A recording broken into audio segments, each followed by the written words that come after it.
The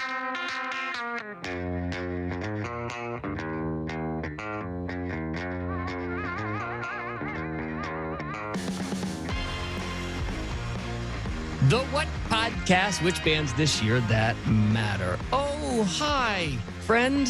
Barry Corder. I'm Brad Steiner. I'm not Barry. He's Barry. I'm Brad. Yeah. How are you, buddy? Hi, Brad. I'm doing great. How are you? I'm doing super, too. I want to get right into this because it's a very lengthy chat with a human being who we adore and we have the utmost respect for. And not only that, it's very insightful, not only to see how the festival world and the music experiences are changing and evolving, but also if you are a Bonnaroo nerd, festival nerd, you're going to get a lot of answers. A big chunk of our chat today with Jeff Cuellar, the back half of it is all about Bonnaroo and his time there, which was considerable for 20 some odd years. Yeah, not just Bonnaroo, Railbird, Forecastle. If anybody in the industry knows anything about the growth of festivals in America since Bonnaroo came on board in 2002, it's Jeff Cuellar. He's been the face of it. He's been the guy behind the scenes.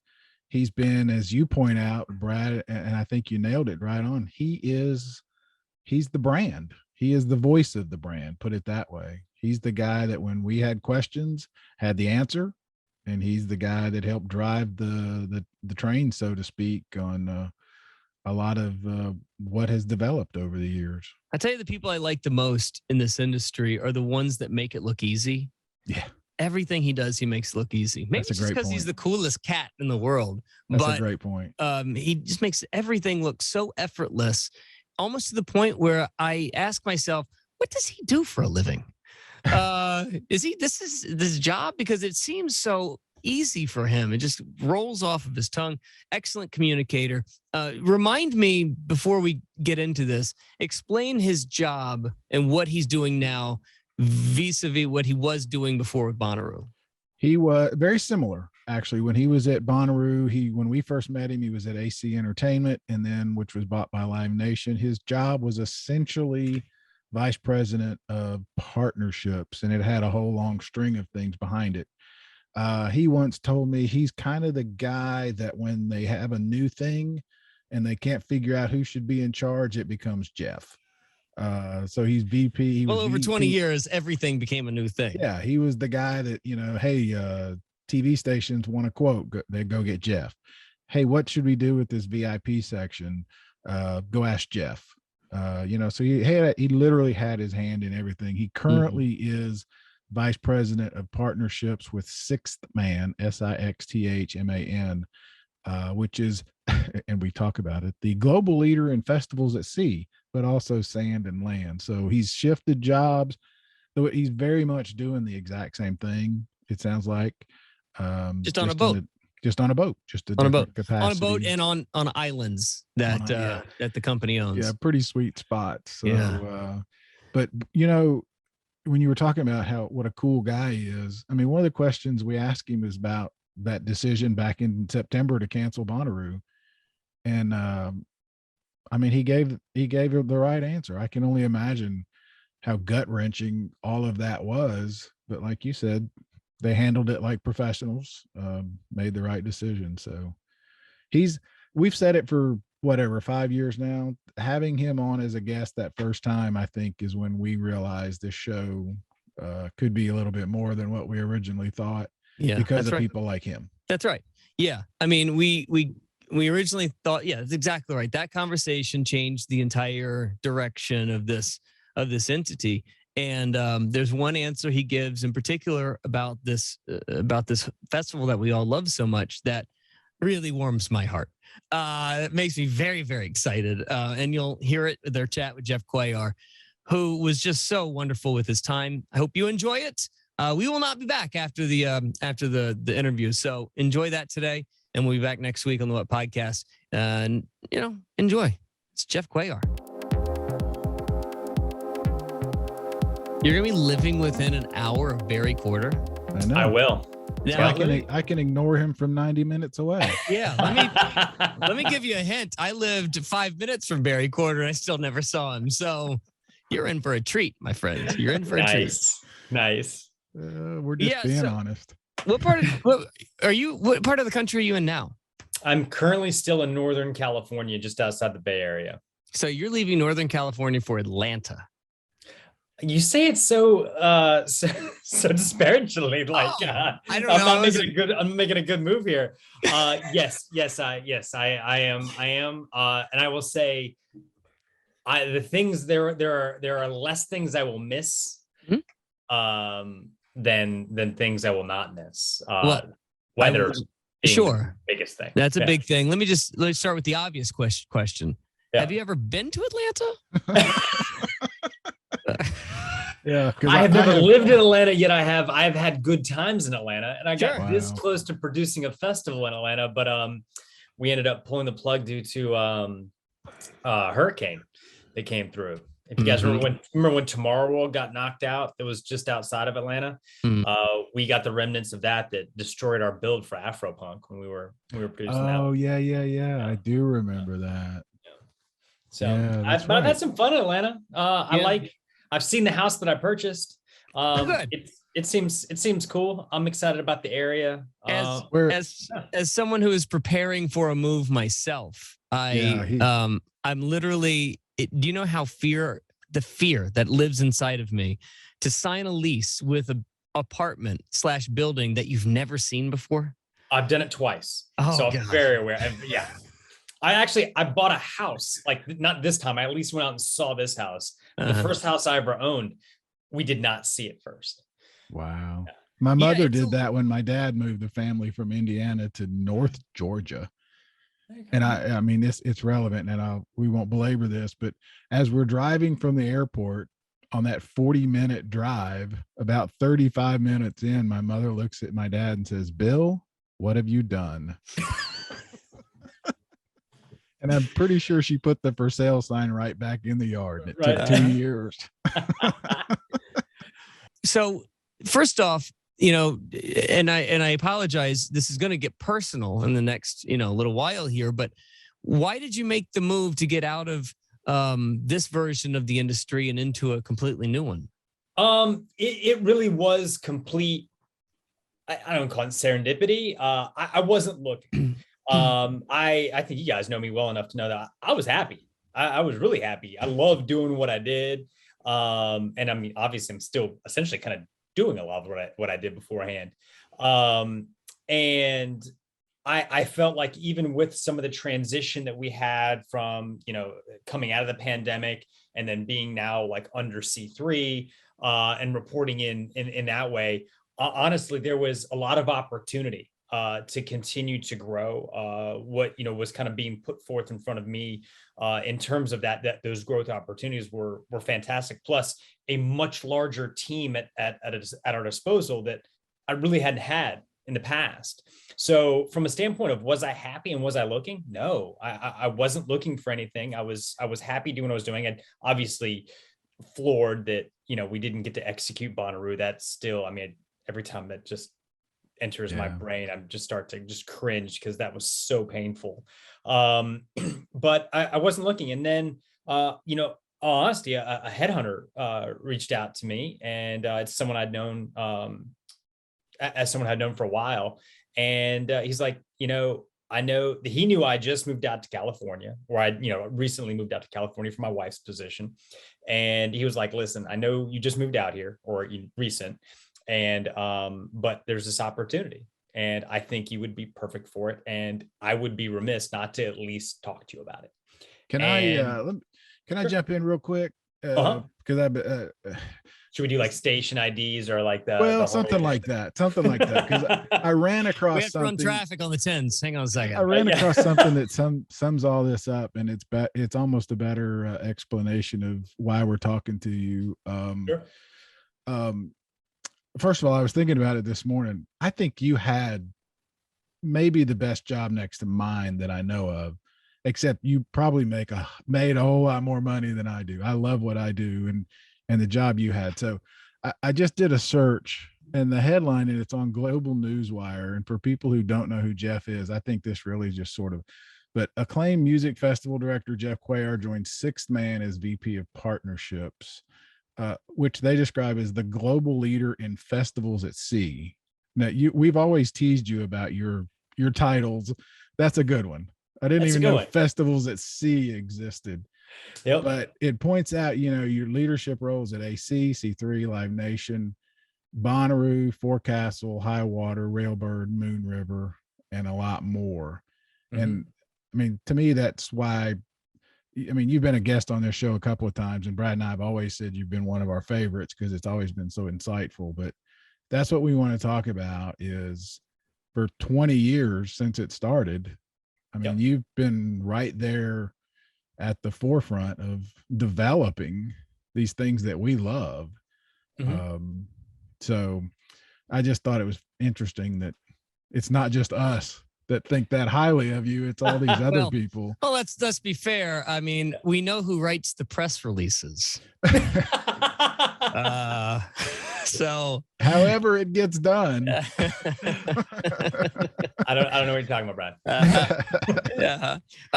So it is an interesting time to do this because, but I won't put words in your mouth. Do you feel some sort of shift in the festival world away from what you had built and the things that you had seen in the years with Bonnaroo and the then C3 Live Nation? I don't want to call it necessarily a shift, but I definitely see the growth in the industry. We've talked before in the past about how, Europe is, I still feel ahead of the United States when it comes to the adoption of the festivals and how consumers essentially, it is woven into the fabric of entertainment choices and things of how they want to consume and be a part of these events. And the US has been, catching up quickly in that space. But one of the things that I think has started to really develop over the past few years is this immersive experience.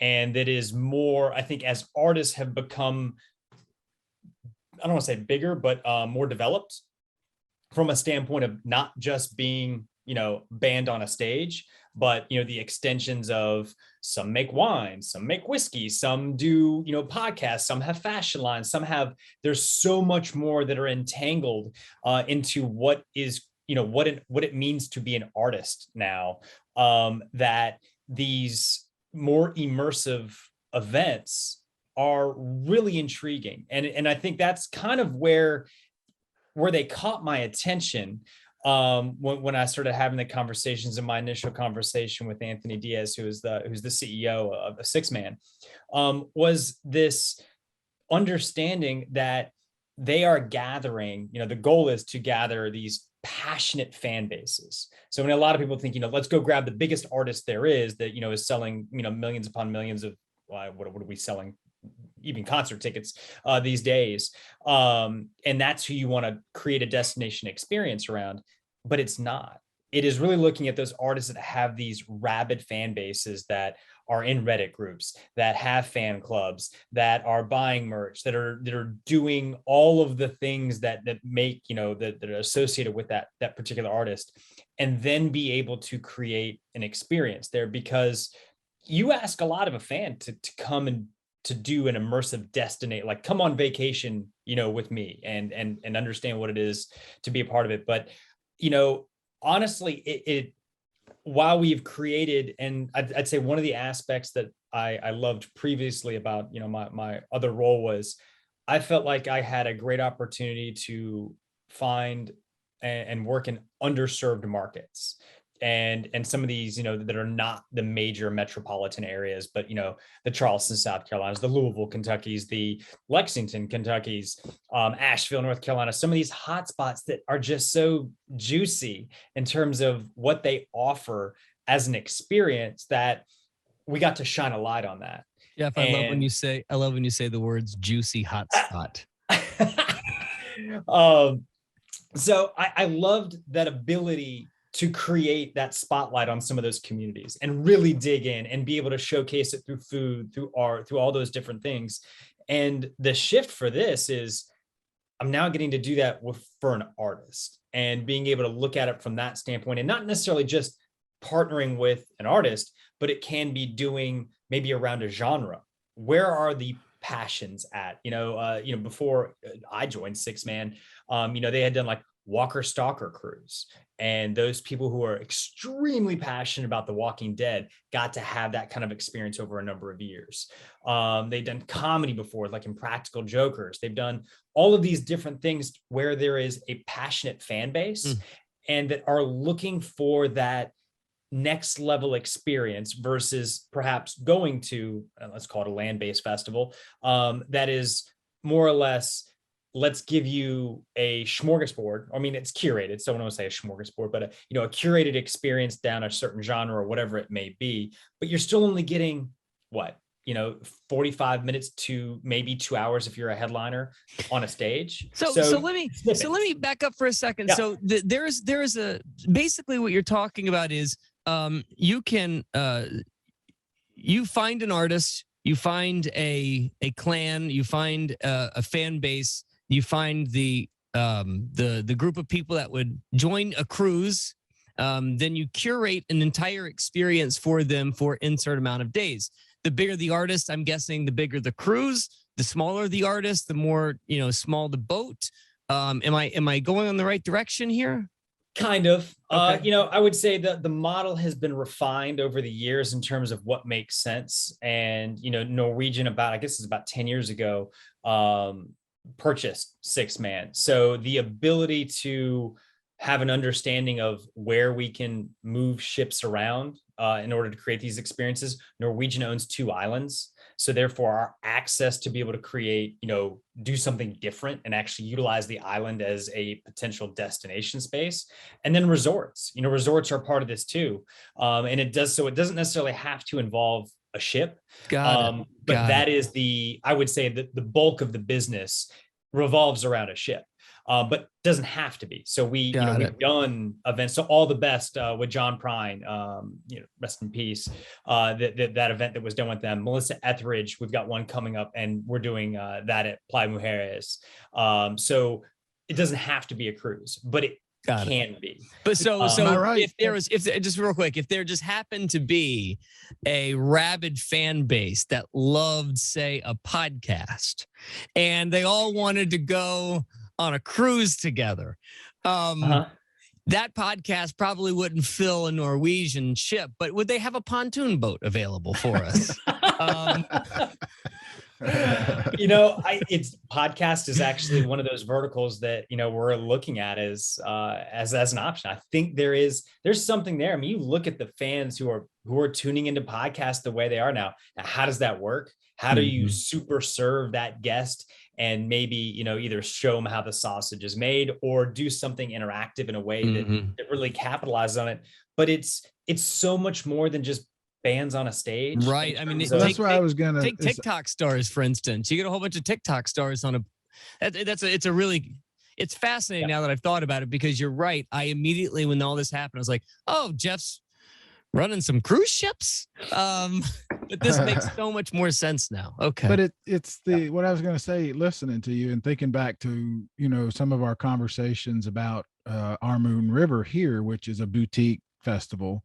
One of the things you said was people are looking for that next level experience. They want a unique experience. They just don't want to go stand in a field or somewhere and watch a 90-minute set or a 45-minute set. They want to feel like they've seen something unique. But it sounds like this takes it further, where it's a two-way street, where not just the fan is having that experience, but the artists now want to be involved, right? It is. So my first event that I did with Sixthman was Soul Shine, where Michael Franti, it was a partnership with Michael Franti. And to see him, I mean, he's such an amazing individual, period. But to see him and his wife on the ship and their interaction with guests, you would think that it was Christmas for them. And in terms of just some artists, they want maybe a little bit more separation, and we have the ability to create that with different ways to configure, where they stay. There's a place called the Haven that, honestly, you talk about roll like a rock star, looking like an amazing place to experience a show. Be in the Haven as an artist is like, wow, I get paid to go do this, and travel around through the Caribbean or wherever we're going to go. Europe doesn't, pick the destination. So there are different even experiences that we can provide to the artists, but those artists that choose to just kind of maybe be exposed a little bit and kind of let their guard down and say, these are my most passionate fans. These are the fans that will basically carry me through as long as I choose to have a career. Yeah, they're and done. Kind of having that understanding and knowing that, yeah, I can go sit down and have a cup of coffee and just allow people to come sit down with me and we just trade some stories. And then I have to go walk away because now I am up to go do a set on a stage or do a cooking presentation in terms of like things that I like, and just being able to showcase the personalities that are a part of those artists, and not just the host artists, but even the other artists that are trying to gain this following. So you've got a lot of, it's not just one act, it's typically, peppered with several acts, and those acts have the opportunity to make fans that will carry them through the rest of their career. Fans think it's, in the past especially, it's it's a glamorous life, but they don't understand it's 20 hours or 22 hours on the same bus, roll into a city backstage, unload, play the show, and leave, and rinse and repeat, right? Which has its pluses. It beats digging a ditch, but what you're talking about is an immersive. That's what I mean. It's both ways. It is definitely both ways. Right. And there's definitely opportunity to make money. How much control? How much control are you giving the artist or whoever your feature is with something like this? I ask because when you started talking about the immersive experience and changing and growing sort of from what festivals were, it was remarkable to watch Hootie and the Blowfish basically just throw their own festival. We're gonna go to Mexico. We're gonna get Bare Naked Ladies, Blues Traveler, and Hootie, and we're gonna play for 3 days on the beach. It struck me as, why aren't more bands just doing that? Why aren't bands curating their own things like that? And I wonder how much control, if a band really wants to, how much control do they have over what you're offering in one of these things? I think it's becoming a model that more and more bands want to participate in. The question is not necessarily can they, but they're expensive. There definitely is, just like, anything involving a live performance, there is an immense amount of risk that goes into it. So who is taking that risk on, and how is that being, served? So I think there is, that you have to get past that. And we kind of have created this proprietary index of, honestly, we'll take an artist and run it through to determine whether or not we feel like it's a safe bet. And if if it gets high on the index, it's something to say, like, there's something here. And if the artist is going to have that kind of participation and be a part of it, we feel like there's a great chance of success. There's also something you run through and you're like, that's going to be a risk. And if the artist is willing to help share in that risk, then, perhaps, we can take a look.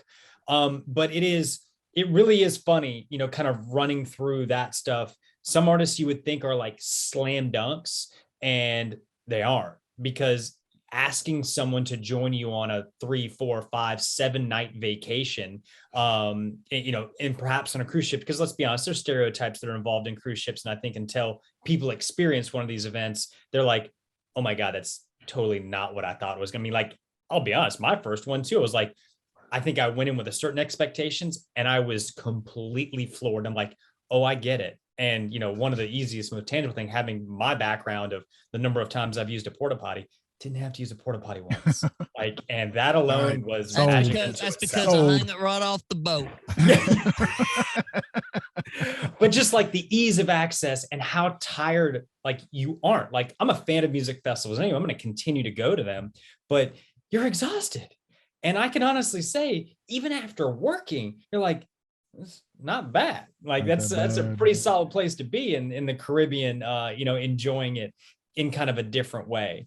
Everything's got its pluses and minuses, but it really is a beautiful thing. And to kind of watch it and to see these fans, and I liken it to the most passionate Bonnaroo fans. So think about that, like on a scale of like within a specific artist base, it's just the knowledge, the understanding of the operations, all of it. Like that's where it kind of clicked with me when I started having these industry conversations. I'm like, we're basically taking the most passionate fans, which, I dealt with on a Bonnaroo level, and doing it in a destination. What's been the most interesting one that you've done so far? I'm not salty yet. Okay. I've now only had my second cruise. Okay. So my first one was wait. Is there a group of the salty? There's like an induction ceremony to become salty? Is there a whole thing, really? Yeah. Oh yeah. You start getting like, there's number of events and there's number of days at sea. And it's pretty amazing to see some of my colleagues and stuff, the number of days they've been at sea, the number of events they've participated in. You get to a certain number and all of a sudden you're wearing an eye patch. Like what is yeah, you go around the Cape and you got to get an earring. Is it all that? You understand things about maritime law and other stuff that it's just a different. Nice. It's just a different life. So you've done two so far then? I've done two. Yep. I did Joe Bonamassa, our partnership with Joe Bonamassa, the Keeping the Blues Alive, which I think was either the 6th or the 7th iteration of that event. In fact, we've got them again here in Europe. So we're Mediterranean one will be sailing this summer. And two, from Soulshine with Franti to Joe Bonamassa, Keeping the Blues Alive, completely different experiences, hands down. But the one thing that carries true is the passion and just the sheer happiness. Everyone is just billowing out the entire time. And it really is a way to focus in on, with our company and our values is, super serve the guest. And I think the artists see that too, as a way of saying, like, you are taking care of, again, the people who are going to take care of us for the rest of my career. Does this feel like next level or an addition, or does it feel like it's going to replace something? Will it replace festivals or live shows, or just feels like it's a next level thing? It definitely is a next level type of thing. It is not for everybody. I think as artists recognize their power and of course their ability to make money on the touring side of things, it is, to me, it's almost one of the purest ways for them to build that bond with their fan base. I mean, 311, I want to say we've done 10 cruises with them, 10 events with them. And now we're helping to handle 311 Day as a part of their team that was actually just in Vegas. We had a team just get back from the 311 Day in Vegas. But to think that, we've been doing their cruises for a number of years and then, now helping them on and when they do 311 Day. So it's like every other year is when they do their cruise. But I mean, just thinking about 311, I mean, no one can say that they're huge in terms of like chart popping and things of all of those lines, but they've got that fan base that, will carry them the rest of the way. And they're passionate. Our fastest selling, before we launched the Emo's Not Dead. So we partnered with Matt Cutshaw and the Emo's Not Dead social handle and launched that event that's happening this fall. Coheed and Cambria was the fastest selling event in Sixthman history. I want to say it sold out in like 3 days. And now you've got Emo's Not Dead, which I think sold out in 2. But you think about like Coheed and Cambria, like, no offense to Coheed and Cambria, the phenomenal act, but they're not a household name for a lot of folks. Well, they've got a massively passionate fan base. I'm just sitting here thinking our own Roger Allen Wade, who people will know, he's Johnny Knoxville's cousin. If you're going to be dumb, you got to be tough.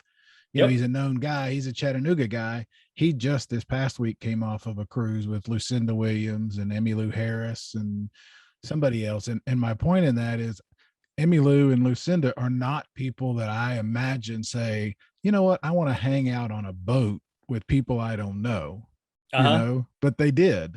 Oh yeah, multiple times. They yeah. are pretty salty themselves, and I think understand the value that these types of events bring to the table.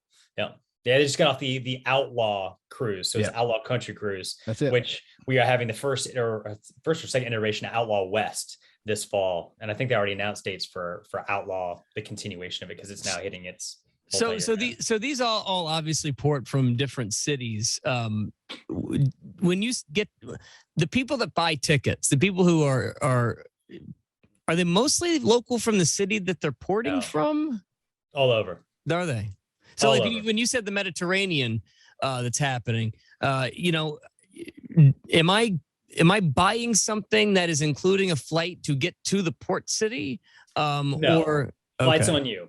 Okay. Yeah. So it leaves from the port city. It's up to you to get to the port city. And then from there, you're essentially, your ticket, your cabin pays for all of your experience on the ship. Your stay and food. Now there are some like upper food packages that you can get. There's some restaurants and stuff that are on board ship that you can pay a little extra for, or something along those lines. And then your drinks are on you as well. I hate that I just asked that question because it turns you into a travel agent all of a sudden. I'm sorry what I get for my package. Yeah. It's new. The number of new people who get introduced to cruising because of this is, I mean, let's be frank. It's why Norwegian, was so impressed with and wanted to bring Sixthman into the fold. It is a way to help shake the stigma that cruising is just for older demographic, because we got a Paramore cruise. We've done Paramore for a number of years. You talk about it's a young demographic. Well, I guess at least it was younger even when we started doing these things, but that are piling on, and you hear it, the majority of them, this is their first time on a ship, and it's definitely not going to be their last. Now, are they, I think it's up to us to continue to deliver and over deliver on those experiences, whether it's changing ports, acts that support it, the experiences that are on board, all of it.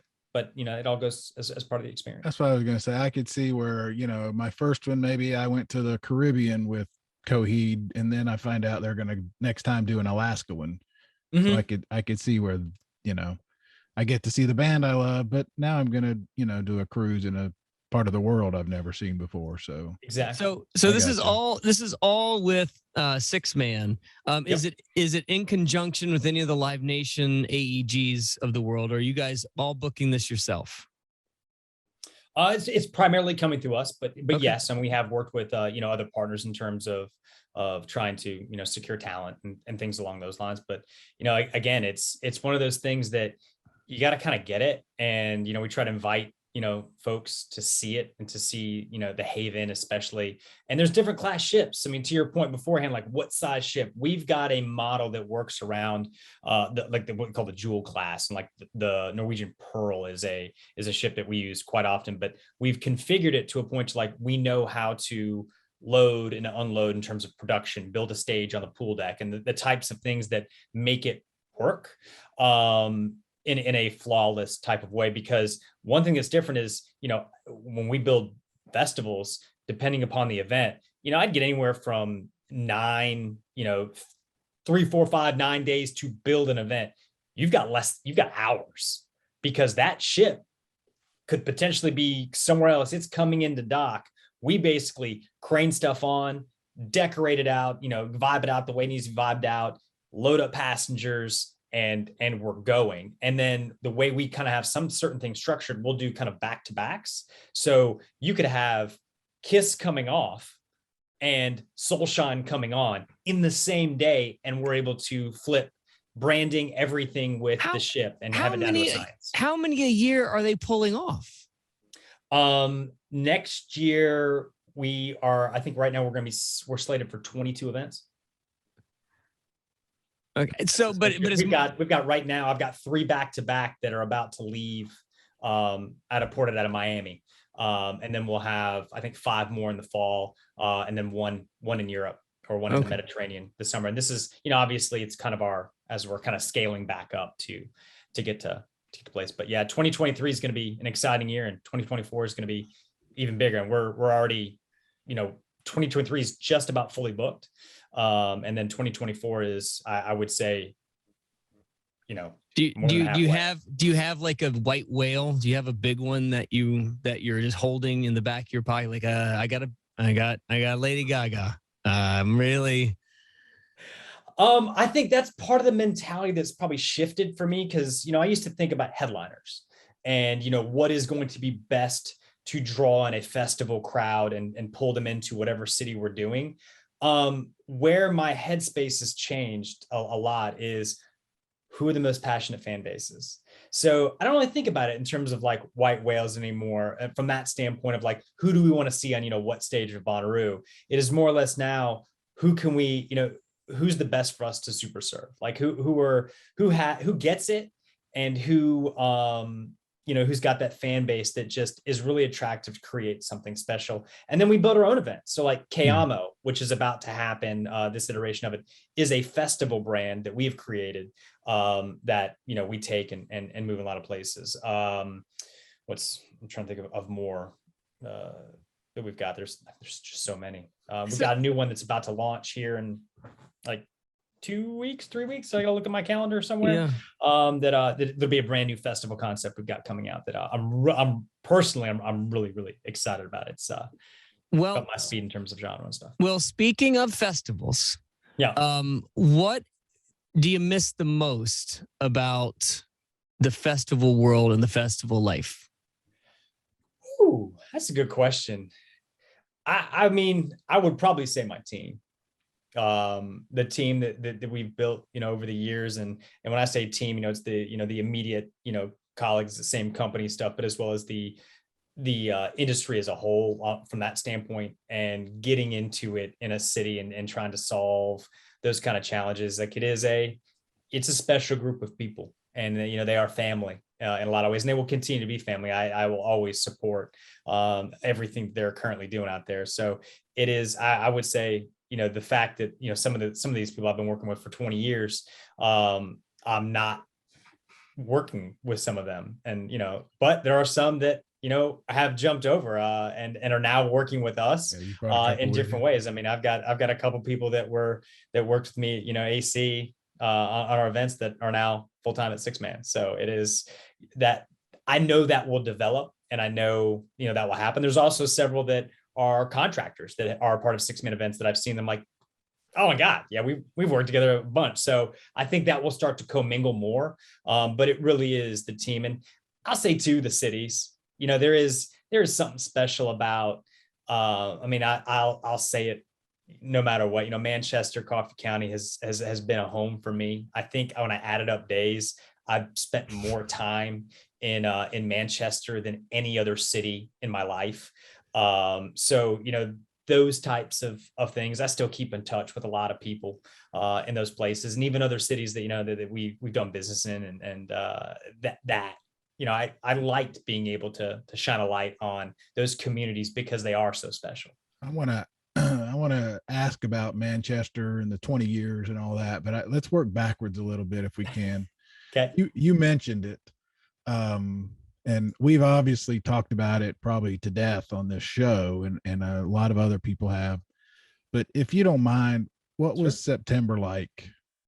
I mean, just leading up to it and everything. I mean, obviously 2020 canceled, 2020 moved from June to September. I don't think I had been more excited to go into a run. And, it was Railbird into Bonnaroo, then into Moon River.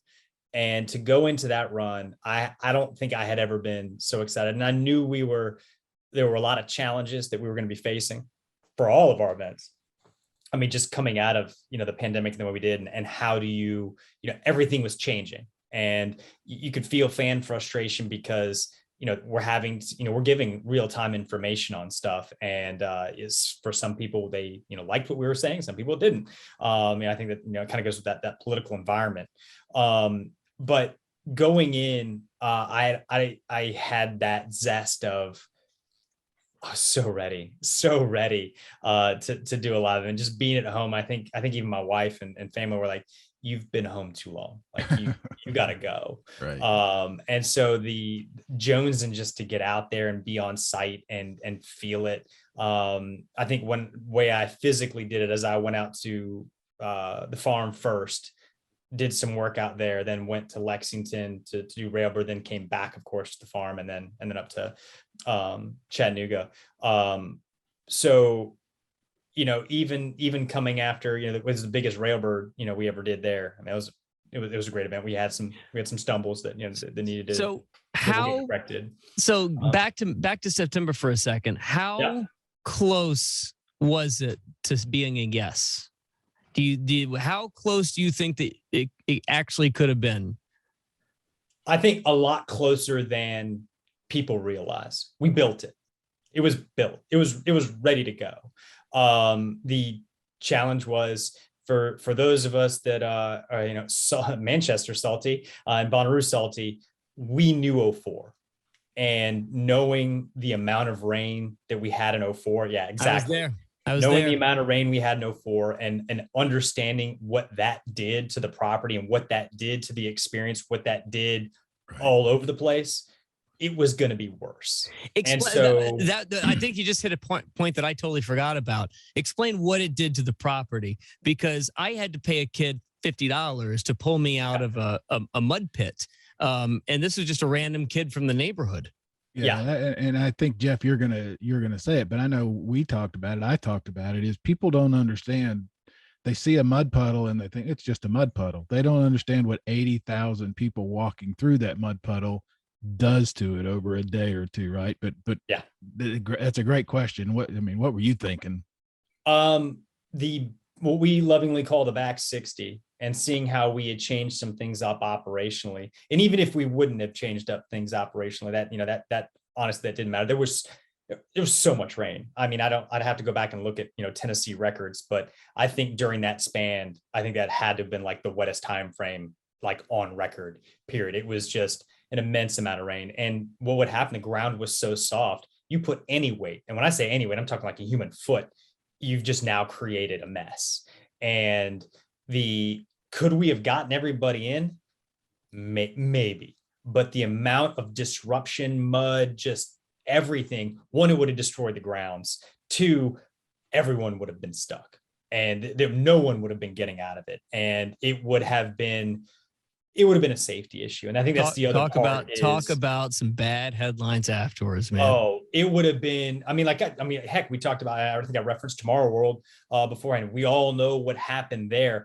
I think it would, actually, I don't think, I know it would have been worse than that. And it's not at a fault. It's Mother Nature. You know, she won in that level. So when people think, you know, like you asked me, like how close we got, the amount of brain power that went into every possible thing, from opening up refund windows to shifting things around. Do we, you know, not open a day and open up a day later in order to like let the sun come in? I would say every single plausible and even non-plausible option was put on the table, some executed and done to give us a shot, because no one on that team, even the people who were slogging it out, like actually like getting, you know, just dirty, muddy, gross, wanted to bring it down. When you make a call like that, how many people are in the room batting ideas around? I mean, you know, you bring in the brain trust. You know, it's a small group, but it's, you know, you bring in the people who specialize and know certain things, because as you know, it's like a ripple effect. Everything is affected. So like, how does this impact food vendors? Can they get shipments, or, you know, can they get their shipments in to get stuff done? Can we service porta potties? Can we, all of those different operational pieces factor into it. And so you solve one problem, but you have to make sure you didn't just create three more. And so, you know, it's a small team, but you got the best in the business in terms of trying to figure it out and share that collective knowledge of what happens to the property when it gets wet, and then what is needed to be serviced to make things, you know, take place. Did anybody in the brain trust disagree? No. Okay. Totally unanimous. Totally unanimous. I think there were some that, you know, wanted to try and push it, but it's a safety issue. I mean, it comes down to, you just can't you can't do that anymore. Like, I don't think you can take those types of risks anymore. It's not worth it to do it from a standpoint of destroying the brand and what has been built over 20 years. So, could you have ramrodded it in there? Maybe, but then you're potentially killing it for the next 20 years. And is that worth it? And again, I go back to just safety and experience. And if everyone has a crap experience, like, it's just, you weigh that and it's just not worth it. I think that's where that salty thing comes. I mean, you were there in 2004. Yep. Brad and I were in Louisville, when the Gust NATO or whatever the heck that was came off the river. And, I remember you running down running towards the stage, get everybody out of here. Yep. I'll never forget Sam Smith. Poor Sam Smith comes out and he says, "Hello, Louisville." And then 3 seconds later, "Good night, Louisville." Run. Yep. So, I mean, you've seen all those kinds of things. Yeah. And it's fun. Being, in my limited time right now in this position to see the salty folks and making some of the decisions. And it's kind of interesting too, like with the Caribbean and able to work. One of the benefits is, one, we've got indoors as well as, doing an outdoor pool deck, but knowing that so many things are so close, some of the hops that you do or port stops, you could really do in like a couple of hours. So they're just out doing donuts in the, in the ocean, like tooling around. But what it does is it allows you to have time so they can see storm fronts and stuff coming through and like go around things. And so from that fan experience side of stuff, there's more control. And being able to watch some of this stuff firsthand and learn, how my colleagues and stuff like that navigate that is fascinating to watch, because it really is like, it's just a completely different beast. And some things you have control over, some things, of course, you don't. Let me ask along those lines then, because on our last show, we had gotten an email from Bonnaroo about the changes that have been made, paving some of the roads, some changes to the, what do they call it, stormwater and that sort of thing. So you haven't been gone that long. I assume you probably have a pretty good idea. We haven't been on the farm in 3 years.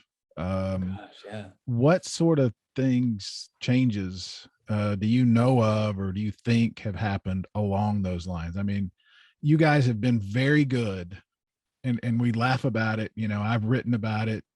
You plant grass. Nobody, cares about planting grass except for Bonnaroo people or shade and those sorts of things. So, for the veterans, what sort of things do you think have happened to the farm up there? I haven't seen I know there was probably more stuff that's been done since September. In regards to improvements. So I'd be kind of curious to see certain things, but a lot of things that like people never got to see are, I guess people wouldn't see Production Road, but Production Road being paved. I mean, stop it. That's the paved road? That is a paved road. Oh, glory. Yeah. Hallelujah. Jesus, praise your name, God. It is glorious. Like, so when I was down there, like I would do kind of runs. Like I found like a good 3 mile loop that I would do just to go for a run and get some exercise in. And yeah, there's a good part of it I'm running on. But when they were talking about the paved roads, just to make sure, when they talk about the paved roads, they're not talking about a paved road through Bonnaroo. You're talking about the paved roads around in Production Road and down to like the campsites, right? Correct. Yeah. Okay. Yeah. See, I was worried. Me and Barry argued about this last week, but you just don't pave a road through Bonnaroo. You just don't do that. Your feet have to touch the ground, and it cannot be through asphalt. Yeah, but you want to be able to service things where you have your heavy equipment and things like that do differently. And there's always been work done regarding like drainage and like how do you map certain things out to get water so things can drain and the ground can rehab quickly. Where certain things are positioned. There was a lot of thought. And I think, take the benefit of that amount of rain is, for some of that group, they're new or they're newer to the property. So they got to see the worst, what, 04 to 2021, like look at that span of years that we had never experienced something like that ever again. So there is now there's now a new brain trust that has now seen what weather can do. and therefore impact some of the decision making, because we didn't own the property in 2004. So the ability to make certain changes couldn't be happened. But now that that team, or the recent team got to see a lot of that, I think it makes an easier case to say why you should do something when you're like, look, Yeah. you could have made it happen away. if this was here. To be clear, 04 was one of the worst experiences I've ever been a part of. I literally said, I will never come back to this place. I loathed it. Literally the next year, the girlfriend, then eventually wife, the girlfriend at the time, looked at me and she said, why are we not going to Bonnaroo? It looks incredible. I said, I will never, ever go back to that hellhole again, because that's what, to your point, it was so bad. The user experience was so bad. And if I will always give Bonnaroo credit for, it's a lot like Apple. Apple understands user experience and user interface. And that is the most important part of their entire operation. And Bonnaroo just has always done that and excelled at that. So, it must have been a very difficult decision in September, but a worthwhile one. With that being said,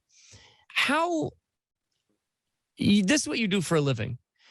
What is the most important thing when you're trying to communicate even basic information, hard to deal with information with a brand voice? What are you trying to do there? I think it's authenticity. It is being, heck, it's one of the things about stay true to Rue. And I think that honestly extends into everything. So every event, everything that, I have my hands in, I think of what it means for that specific event and what do they need to hear that makes it better. The challenge is so many people want to believe they're experts and think they've got the information that can counterbalance the truth. And, if someone comes in and says, I've been to 17 Bonnaroos or something like that, it's like, yeah, but you're a fan. Like you aren't in the back room making decisions. And that, again, that goes across the board. Is people try to say, I've watched message boards and things like that for a lot of events just spiral down. It's like, well, I know. And it's like, actually you don't. And then do you jump in like as an expert? Like, do you say like, you're 100% wrong, and I know because I signed a check on that one. Like, that's not what happened. Right. Or do you just let it happen? And that probably is, I think that's some of the stuff that's changed over the years of how engaged message boards or comment sections or whatever. Have you engaged on a Reddit or a message board? Have you done it? Every time I do, I regret it. I have, and it mostly is, a lot of times it's like, let it play out, and your people that are grounded in reality will typically come to defense and help squash it. Sometimes you utilize, there are other methods in terms of going to influencers or tastemakers to provide them the correct information and allow that voice to, because I think at times, if I go in there and say something, I'm paid to be there and say something. Like even if I've got the right information, correct information, and I can, give you the full timeline or wherever it may be, you may not listen to me. You're like, oh, he's just towing a company line, or, he's just all about profit. Nah, that comes out of that. So do you have a conversation with someone that, that there's that trust, and they can be a tastemaker to say like, hey, here are the facts.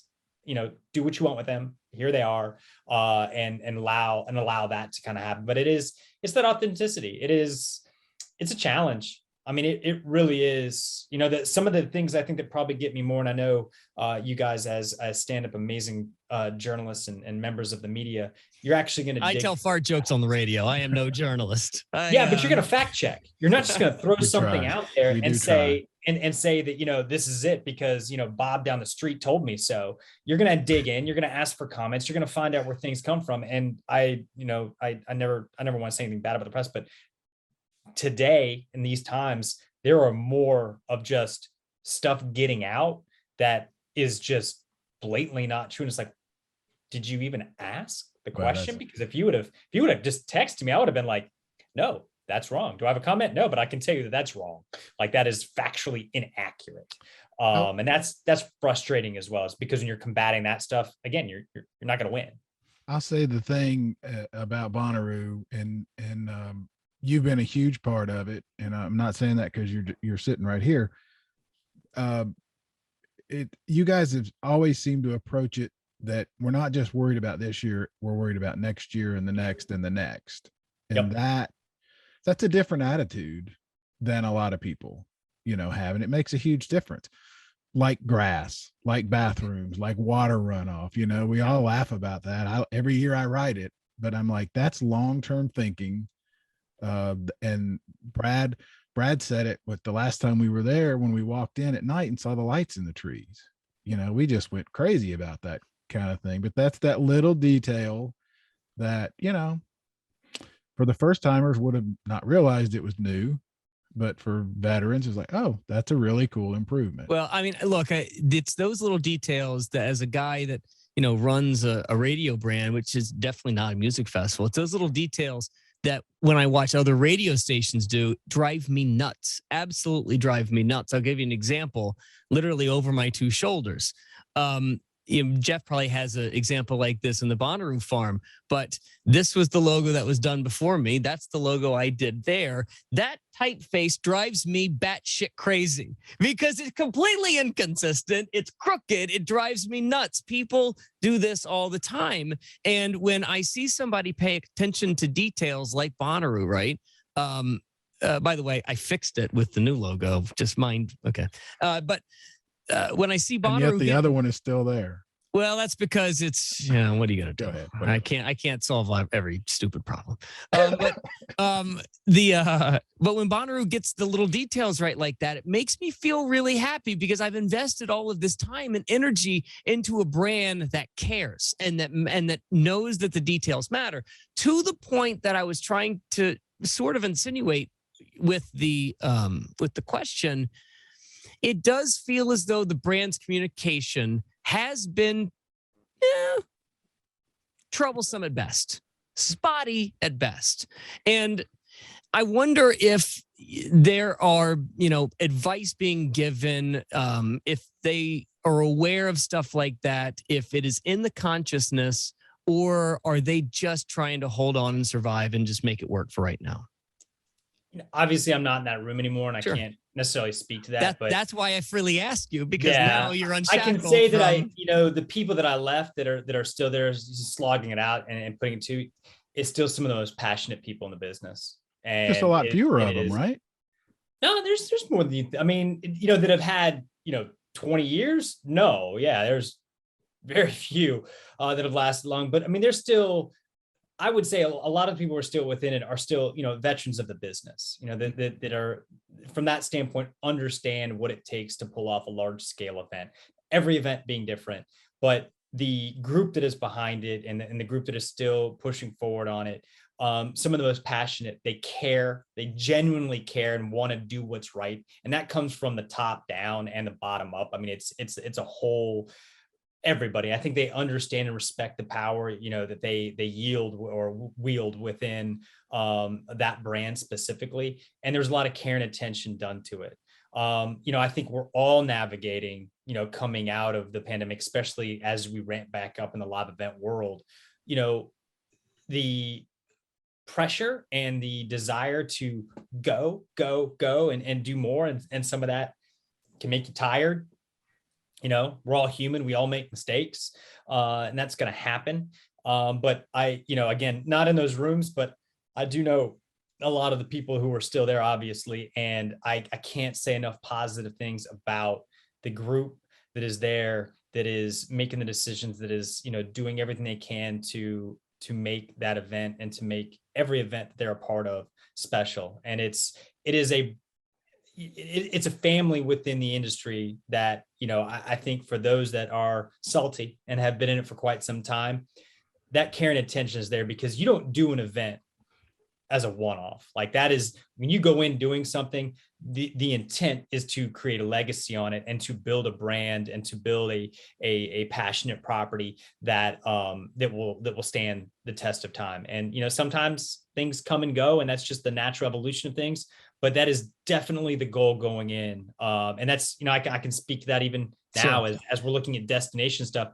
As we approach our partners in terms of artists or not even artists, but like how we want to do things, it's not about one event. Like we're already thinking this is how it's going to evolve over the next 5 years. And if we're not in that same, if we're not together, simpatico in that place, then we need to have a conversation if this is going to be the right thing to go, because you have to build these things for the future. You have to take those right steps in order to make it, to maintain the longevity. So as somebody we absolute trust, would you consider, and understanding that you are sort of biased because these are very close friends and people that you care about and think that are doing wonderful work, and I don't deny any of that, just be totally honest and real with me. Mm-hmm. You feel as though, even though there's been a lot of change, it has really adjusted, the whole structure has almost been completely upended.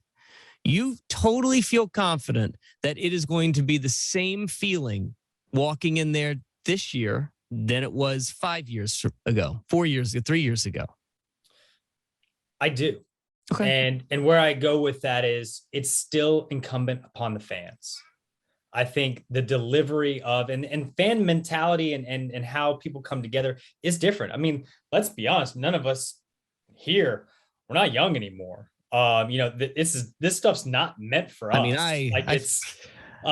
a lot of these things are, a lot of these events across the board are built for the youth in a lot of ways. So that is the one thing that you can't look through that lens, because what was important to you and I 5 years ago is probably not the same thing that's important to us now. So that is going to change.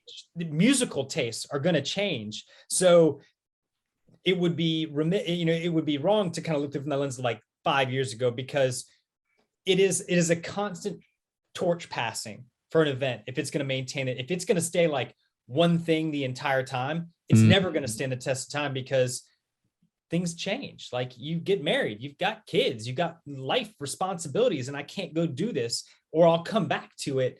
And you have to understand there are certain pieces that will maintain, that are still a part of that soul, but it's not I don't want to say it's not targeted to you anymore. And as long as you're willing to understand that, yeah, there's going to be kids there, but 5 years ago, 10 years ago, you were a kid too. From that standpoint. So that's the part that I think has changed. But from that aspect, I do think it will maintain, but it's not just incumbent upon the producers.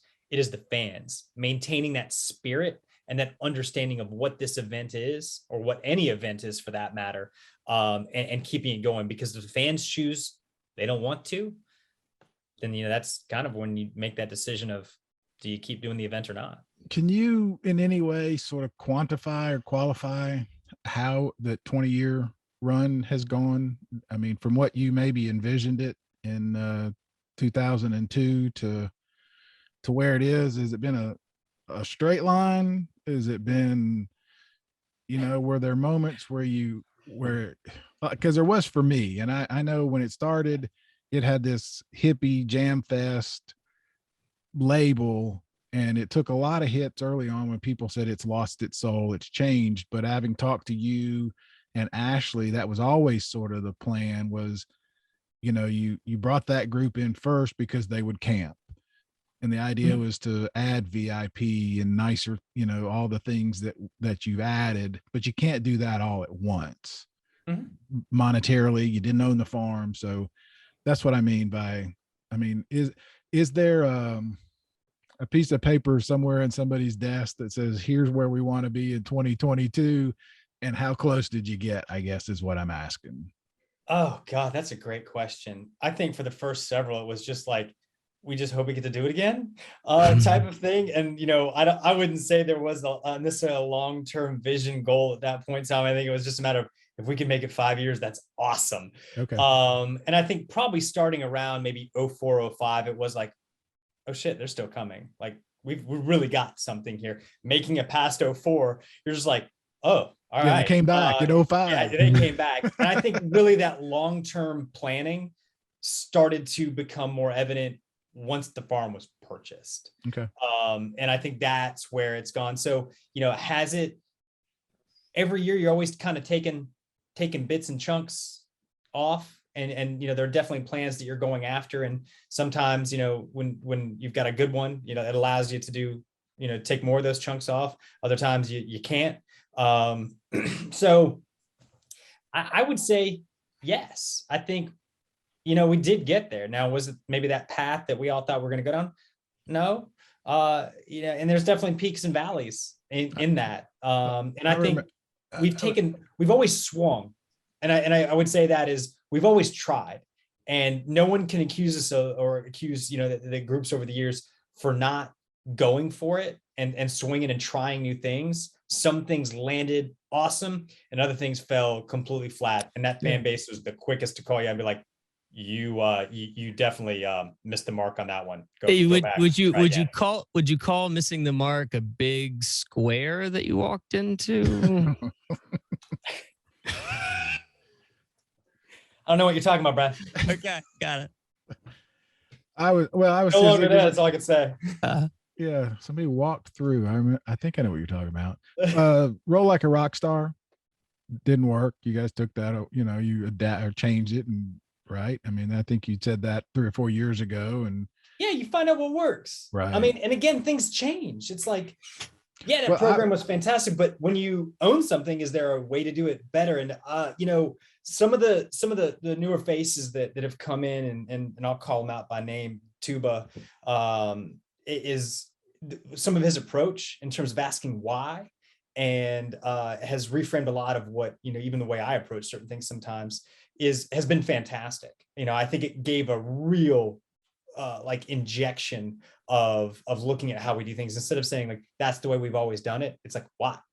Is there a better way to do it? Yeah. Like, let's look at a better way. Let's do the best way we can do it. Not that's the way we've always done it. Now, if the way we always done is the best way to do it because we learned that that's the only way that's going to work, that's one thing. But question it and figure things out. And that group has always been great about at really questioning what works, what doesn't. And again, you got to fail to succeed in a lot of ways. And so I think this piece happens, and it happens across the board. Well, to Barry's question, what was something that you never ever got to finish or do that was on the list that you said, oh man, if we could do blank, and you never got it? This is going to sound, you talk about grass and things being the thing. Sewer. Ooh, a sewer. Flushable toilets are a good thing. Being able to handle and address the wastewater issue. I think that's one of those things that to me that's one that I really, I put a lot of time and energy on personally, that I wanted to see a solution out for that, because I think that could have been a game changer in terms of how, and that's going to be something that's, that's going to be that, you talk about white whales. That's the one that is so many times it's been within grasp, and you got to make those decisions. But yeah, that one I think is a big one. And you start, and I would say other pieces, specifically for the farm, is really thinking about that investment of how we get, or how they, not we anymore, how traffic being addressed and being able to, because you start looking at the pain points. And I think that was a kind of a shift in focus, even, last couple of years of theirs, like, what are the biggest pain points and what can we do? What kind of time and energy can we put toward addressing it? One of the things I think that shifted a big way is guest services, and looking at how do we take care of the fan, or how are the fans taken care of? So like from wayfinding to like those types of things. Again, it's grass, it's not putting, Rolling Stones in the main stage or something along those lines. Right. It's those little things that truly make the experience better and special. And I say that's part of what's really exciting about, what I'm doing now in Sixthman, is the scale is just different. I don't have to think about 120,000 people on a farm, with staff, artists, everything else. I get to think about a ship that's contained, and what are these microcosms of experience, and knowing that really one piece of signage can make a difference in a lot of different ways, and having my mindset come in, because I'm, you know, I feel blessed and lucky to have the experience that I had, and now get to take that into this new phase and, you know, ask a lot of those why questions for some of those people who have been salty, and to say like, well, let's look at it this way, see if it changes the guest experience in a positive way. And that, you talk about what gets me up in the morning right now and gets me really excited and keeps me up at night, are the opportunities right now that are there to really think differently about how we create these immersive experiences, and understand I get to try things in a different way. You know, the scale, the economies of scale are completely different. Jeff, your answer is exactly why this show exists. I mean, nothing makes me more excited than your answer being sewage. I'm totally honest about that, because the moment that me and Barry were walking backstage and I noticed the fact that the lines were in PVC pipes, and I said, how many hundreds of yards of PVC do they have here? And to think that somebody put it together to put it over to the side so that people weren't tripping over it. That's when the show started.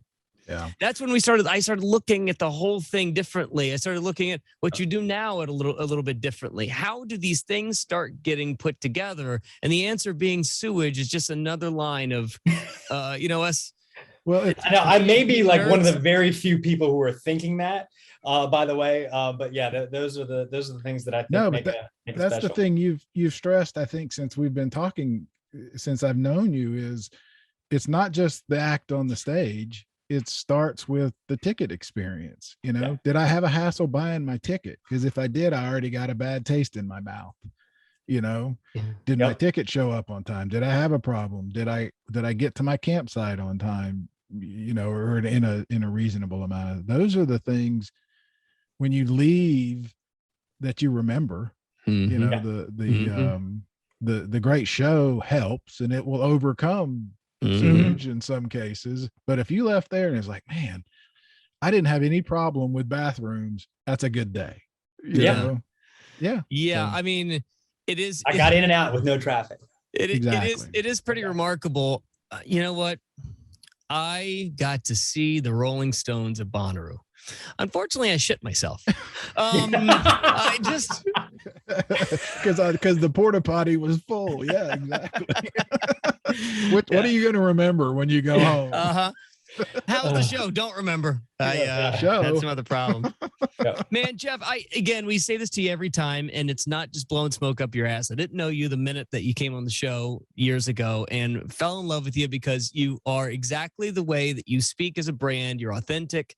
You are incredibly gifted at what you do, and you're, first and foremost, you're really generous. So being as generous as you are with your time, it's as appreciated as you can ever imagine. So thank you so much for hanging out with us and walking us through the new property, the former property, and I hope the move goes well.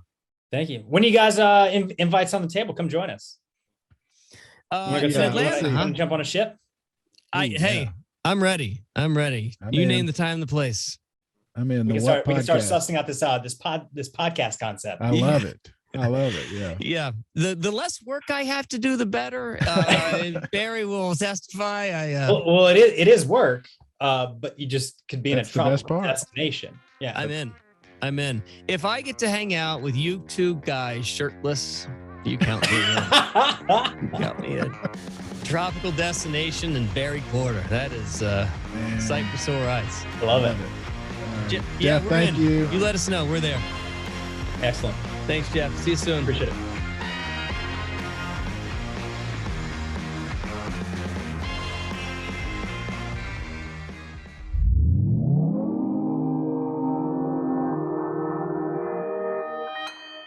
Consequence Podcast Network.